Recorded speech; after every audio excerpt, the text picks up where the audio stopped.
Welcome to another edition of TRC's Power Spotlight. I'm really excited about showing you a 320 watt single output AC/DC power supply from our partner XP Power. This is the LCW320 and it is designed to provide a cost-effective solution for your industrial electronics and technology applications. This power supply is enclosed with a chassis and has a built-in cooling fan. This power supply also has built-in power factor correction and it accepts an AC input range that's pretty wide from 85 to 305 volts AC. Now we show you the derating curve here.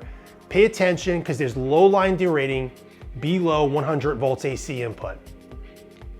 This power supply series comes with 5 different regulated single output modules that have DC output voltages ranging from 5 volts DC up to 48 volts DC. The power supply is equipped with a potentiometer so you can adjust the output voltage within a specified range. The operating temperature range of the power supply is -30 to +70 degrees Celsius. We're showing you the derating curve here because derating occurs at ambient temperatures between +50 degrees Celsius and up to 70 degrees Celsius. And as you can see here, it derates linearly.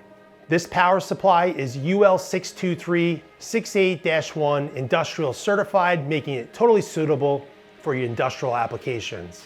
The power supply also has the ability to withstand a 5G vibration. Take a look at this power supply. It's low profile, only 30 millimeters.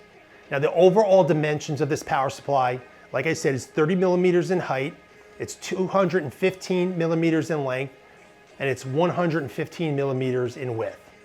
The power supply also has an LED indicator, which indicates if the power supply has power on. The power supply is also built in with your standard power supply protections. They include short circuit, over voltage, overload, and over temperature protection. It's a high quality power supply and it's supported by XP Power's 3-year manufacturer's warranty. Now, if you want more information about this power supply from XP Power, contact TRC Electronics at 888-612-9514. If you have any questions, you could put them in the comments. Don't forget to like this video and also to subscribe to our channel if you're not already subscribed.